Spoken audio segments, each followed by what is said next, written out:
ಸಾರ್ವಜನಿಕರು ತಾವು ಕಷ್ಟಪಟ್ಟು ದುಡಿದ ದುಡ್ಡನ್ನ ಟ್ಯಾಕ್ಸ್ ರೂಪದಲ್ಲಿ ಸರ್ಕಾರಕ್ಕೆ ಸಲ್ಲಿಸ್ತಾರೆ. ಯಾಕಂದ್ರೆ ತಾವು ಬದುಕಲು ಇಚ್ಛಿಸುವ ಮೂಲಭೂತ ಸೌಕರ್ಯಗಳು ಸಿಗಲಿ ಅನ್ನುವ ಕಾರಣಕ್ಕೆ. ಆದರೆ ಮುಧೋಳ ನಗರಸಭೆಯ ವ್ಯಾಪ್ತಿಯಲ್ಲಿ ಬರುವ ಬಸವಲಿಂಗ ನಗರದ 5ನೇ ವಾರ್ಡಿನ ವ್ಯಾಪ್ತಿಯಲ್ಲಿ ಸರಿಯಾದ ರಸ್ತೆಗಳೇ ಇಲ್ಲ.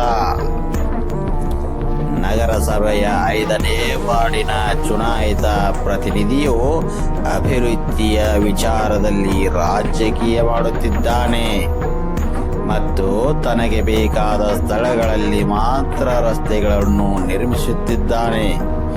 ಈ ಬಗ್ಗೆ ಹಲವಾರು ಬಾರಿ ಮನವಿ ಮಾಡಿದರೂ ಕೂಡ ಅಧಿಕಾರಿಗಳು ಕ್ಯಾರೆ ಎನ್ನುತ್ತಿಲ್ಲ. ಆದ್ದರಿಂದ ಕೆಲವೇ ದಿನ. ನಮಸ್ಕಾರ. ನಾನು ಈ ಮುಧೋಳ ನಗರದ ಈ ಬಸವಲ್ ನಗರ್ ಎಂಬ ಈ 5ನೇ ವಾರ್ಡ್ದಿಂದ ಸ್ಥಳೀಯನಾದಂಥ ಯಮನಪ್ಪಗೌಡ ಗೌಡಪ್ಪಗೌಡ ಪಾಟೀಲ್ ಮಾತಾಡೋದೇನಪ್ಪ ಅಂದ್ರೆ, ನಮ್ಮ ಈ ಒಂದು ನಗರದಲ್ಲಿ ಇರತಕ್ಕಂಥ ಸುತ್ತಮುತ್ತ ನಮ್ಮ ನಗರಸಭೆ ಮಾಡಿರ್ತಕ್ಕಂಥ ಎಲ್ಲ ರೋಡ್ಗಳನ್ನ ಮಾಡ್ತು. ಆದರೆ ನಮ್ಮ ರೋಡ್ ಮಾತ್ರ ಅವ್ರ ಕಣ್ಣಾಗ ಕಂಡಿಲ್ಲ. ಯಾಕಪ್ಪ ಅಂದ್ರೆ ಕಣ್ಣಾಗ ಕಂಡಿಲ್ಲೋ ಏನು ಅವ್ರಿಗೆ ರಾಜಕೀಯ ಪಿತೂರಿಯನ್ನು ಈ ರೀತಿ ಮಾಡಕತ್ತಾರೋ ನನಗೆ ತಿಳಿದಿಲ್ಲ. ಆದ್ರೆ ನಾವು ಎಷ್ಟೋ ಸರಿ ನಾವು ಈ ಪುರಸಭೆಗೆ ನಾವು ಅರ್ಜಿ ಸಲ್ಲಿಸಿದರೂ ಅವರಿಗೆ ಕಿಮ್ಮತ್ತಿಲ್ಲಾಗೈತಿ. ಈ ಕಿಮ್ಮತ್ತಿಲ್ತಕ್ಕಂಥ ಈ ನಾಗರಿಕ ಸೌಲಭ್ಯ ಇರ್ತಕ್ಕಂಥ ಈ ನಗರಸಭೆ ಹಾಕಬೇಕು ನಮ್ಮ ನಗರದಲ್ಲಿ. ಹಾಗೂ ಇನ್ನಂತ ಅದೇ ರೀತಿಯಾಗಿ ಇಲ್ಲಿರ್ತಕ್ಕಂಥ ಸ್ಥಳೀಯ ನಮ್ಮ ಮೆಂಬರ್ಗಳು ಕೇಳಕ್ಕೆ ಹೋದ್ರೆ ಏನು ಮಾಡ್ತಾರಪ್ಪ ಅಂದ್ರೆ, ನಮಗೆ ಈ ಫಂಡ್ ಬಂದಿಲ್ಲ, ಫಂಡ್ ಬಂದಾಗ ನಾವು ಮಾಡಿಕೊಡ್ತೀವಿ ರೀ ಸರ, ಹಂಗಾತು ಹಿಂಗಾತು ನೆವ ಹೇಳ್ತಾರೆ. ಫಂಡ್ ಬಂದರು ಸುತ್ತಲೂ ಎಲ್ಲ ರೋಡ್ ಮಾಡಿ ಅಚ್ಚಿ ಕಡೆ ಮಾಡಿ ಹೊಸ ರೋಡ್ ಮಾಡಿದರು. ಆದರೆ ಇದನ್ನ ಯಾಕೆ ಬಿಟ್ಟರು? ಯಾಕೆ ಅವರಿಗೆ ನಾವು ಕಣ್ಣಾಗ ಕಂಡಿಲ್ಲ ಅಂತೀನಿ ಕಾಣ್ತತಿ. ಆದ್ರೆ ಈ ಮೂಲಕ ನಾನು ತಿಳಿಪಡಿಸ್ತೀನಿ, ಈ ಮೆಂಬರ್ಗಾಗಲಿ ಈ ನಗರಸಭೆ ಆಯುಕ್ತರು ಹಿಡ್ಕೊಂಡು ಸಂಪೂರ್ಣ ಅಧಿಕಾರಿಗಳು ಹಿಡ್ಕೊಂಡು ನಾ ಅವರಿಗೆ ಸಂಪೂರ್ಣವಾದ ಒಂದು ಮಾಹಿತಿ ಈ ಒಂದು ಮಾಧ್ಯಮದ ಮೂಲಕ ನಾವು ಸ್ಪಷ್ಟಪಡಿಸ್ತಾ ಇದ್ದೀನಿ.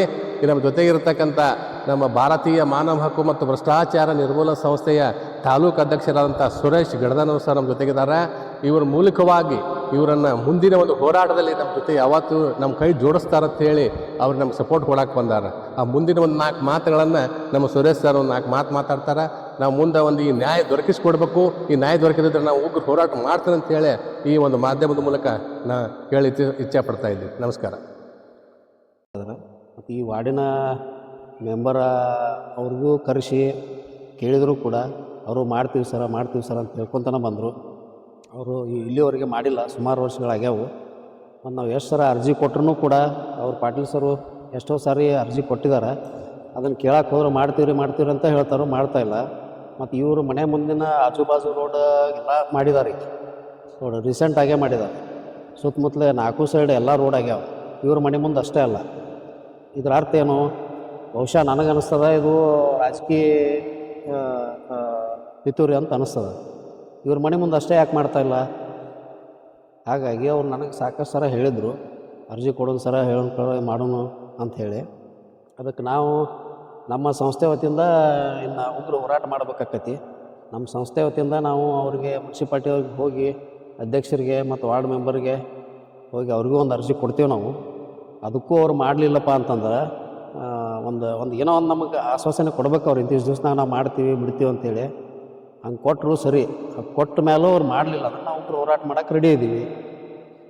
ಅದಕ್ಕೆ ಅವ್ರನ್ನ ತಿಳ್ಕೊಂಡು ಮಾಡಬೇಕಾಗಿ ನಾವು ವಿನಂತಿಸ್ಕೊಳ್ತೀವಿ. ಅಷ್ಟಾದರೂ ಅವರು ಮಾಡಲಿಲ್ಲ ಅಂದ್ರೆ ನಾವು ಉಗ್ರ ಹೋರಾಟ ಮಾಡಿ ಅದಕ್ಕೊಂದು ರೋಡ್ ಮಾಡಿಸ್ಲಿಕ್ಕೆ ನಾವು ಪಣ ತೊಟ್ಟಿವಿ.